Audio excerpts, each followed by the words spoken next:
Hi everyone, today we're going to be doing this page from the 2021 weekly planner. I'm not going to be doing the page, we're just going to be doing a little part of the page just to get you started.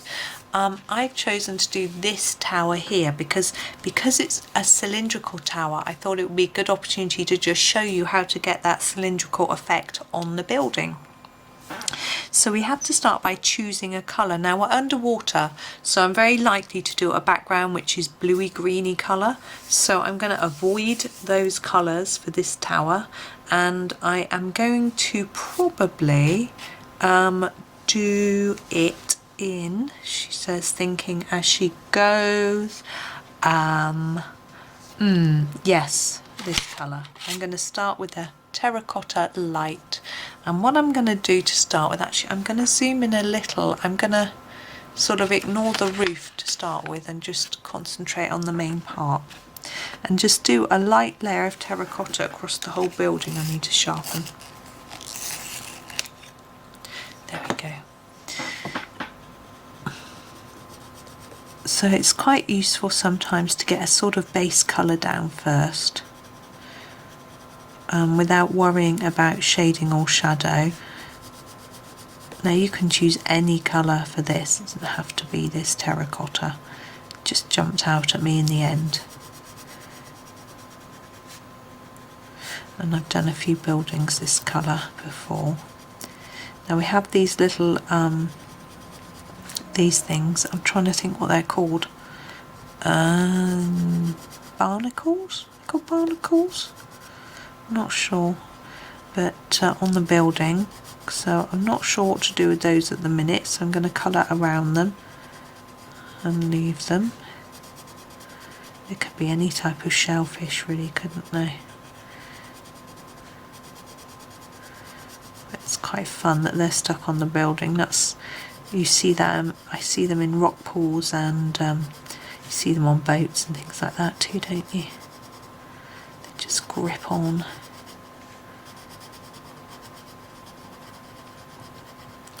Now we have this sort of intricate window design as well, which we can have some fun with in a bit, but we'll just get the main part of it done. So we've got that basic terracotta coating or layer done, and I'm going to grab a darker pencil now. Again, it's very blunt. Actually, I'm going to do this one terracotta as well. Gosh, you know what this little one looks like to me? It looks like a little cup with hot chocolate in it, and this is the sort of cream on the hot chocolate. So it's just fiddling with my sharpener because I need to sharpen my next one, which is the yellow ochre. I find it interesting that's darker than the terracotta. In my head the terracotta would be darker, but that's okay. So what we're going to do is we're going to start putting some darker colour in areas that we think would be in shadow. So along the edge of the building here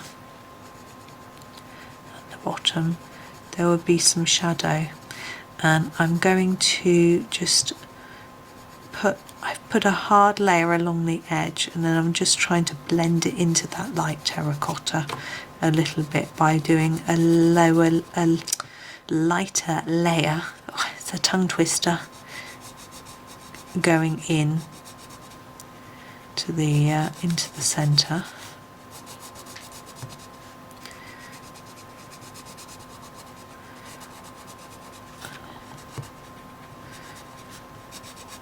That, and we would have some under here as well.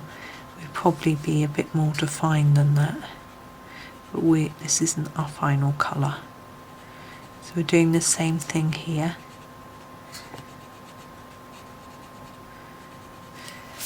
And then we're going to grab an even darker colour. Let's just move those two out of my way.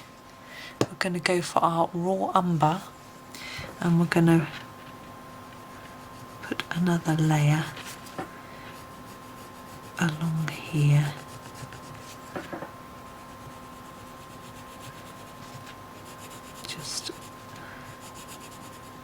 same sort of technique as before.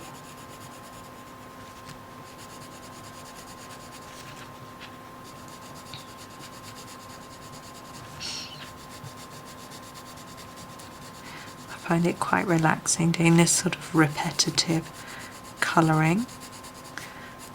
It's quite fun. Right, and hopefully excuse me, that's starting to work. I'm going to bring that in more because at the moment we've got quite a defined line which I don't want. It's not really helped by these little barnacles getting in the way.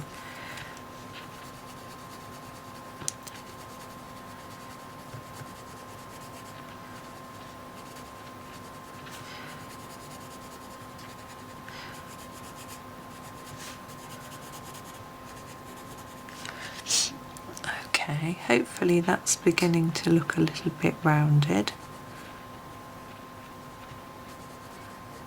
Same with this one, hopefully we can get that looking a bit more rounded. Yeah. And then we're going to take our dark brown and we're going to work on the window frames and the details. What I think I'm going to do is make this really dark.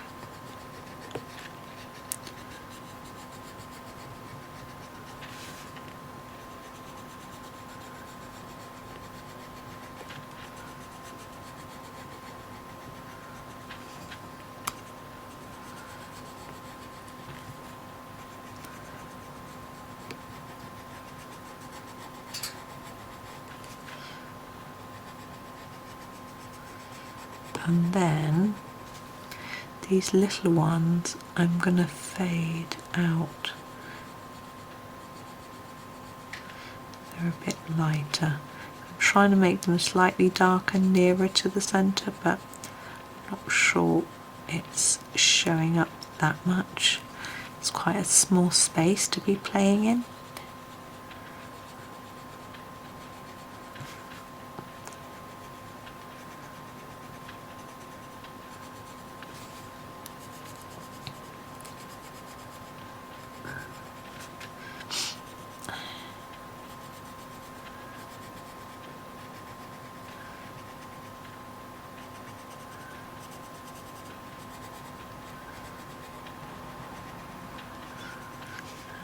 Last one. Sorry, I'm not talking much, I'm concentrating. Okay, and on this one we're going to do hard and light there and fade it up, and the same on there, and here darker on the outsides and to the centre, so we can create the illusion of structure. Okay, now for the little barnacles, I've decided I'm just going to do them in Paynes Gray. I'm just looking on the picture while I'm getting that out to see whether there are any that appear anywhere else, and there aren't, so that's okay, because sometimes we need to remember what colour we've used, so we do the same elsewhere, but that's okay. Now we have our windows. Now we have two choices, or lots of choices really with windows. We can colour them grey and go over them in some white pen. We can just do some grey stripes. We can colour them yellow, but I'm going to do them in some grey sort of stripes to try and make it look glassy, like the light is shining off them. Like that. Now we've got these two pieces here which I've forgotten. So I'm trying to think. I think I'm going to do those in the burnt ochre, the darkest brown. I think that will work. And I will make them a little bit darker nearer to the building, where they might be in shadow. Lighter as we come round to here. There we go. Now the last part we have are the top bits. Gosh, it's tall, isn't it? I think I'm going to start with a layer of the raw umber on both. Can we see them both? Yeah. And then darken them up a little bit. I want to do a fairly heavy layer of this because I want it to be fairly dark, not massively dark, but so you can see it, that it's darker than the building underneath. And as I say, we'll go in with the burnt umber to just finish it off.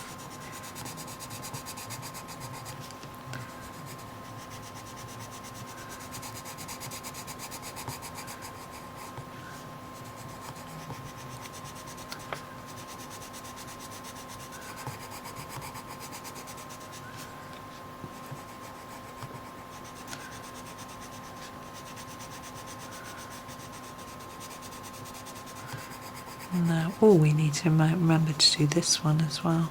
There I was getting all excited about grabbing my next colour. There we go. Now the burnt umber.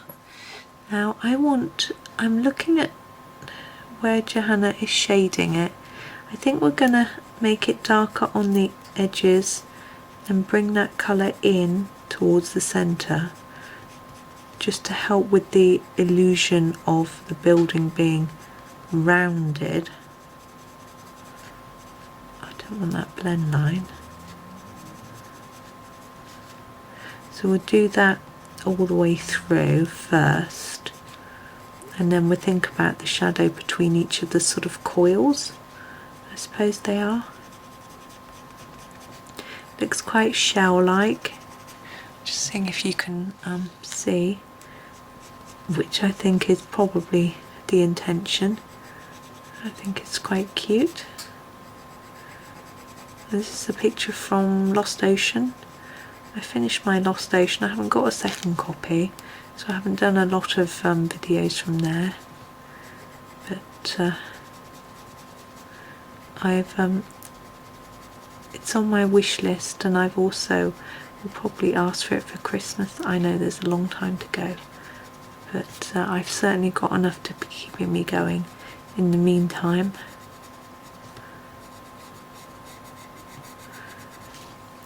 Okay, and then we'll just do the same on this one. So you need a bit of a gentler touch on this little one. Okay, now between each of these coils there would be a shadow where they overlap. Johanna's already given us a clue by oh, my lead's all wobbly, there we go, by shading it in. And you see I'm leaving it quite dark rather than trying to blend it, because it's a line of shadow, so it wouldn't necessarily be blended. It's just there as a, it's just that small line, and the same on the little one. There. Now I'm going to zoom out so you can have a look at the whole thing. It's just the tiniest bit. There we go. And I'm going to leave that there. So there's one part of there's one building. Well, I don't know if it's a whole building, if it's behind, or whether it's part of this building. But anyway, I'm going to treat it as a separate building. So that one's done. Now it's up to you to think about how you would complete the rest, whether you would do them all. Oh, I'm so sorry. Whether you would do them all similar colours to this one, I think it looks quite caramelly, or whether you would want to choose some bright colours and do all different colours. So that's up to you. I will obviously finish this. I haven't decided either how I'm going to do it quite yet, so I will post it when I'm done, so you can have a look at it. So there we go. Thank you very much for watching. I hope you enjoyed it, and happy colouring.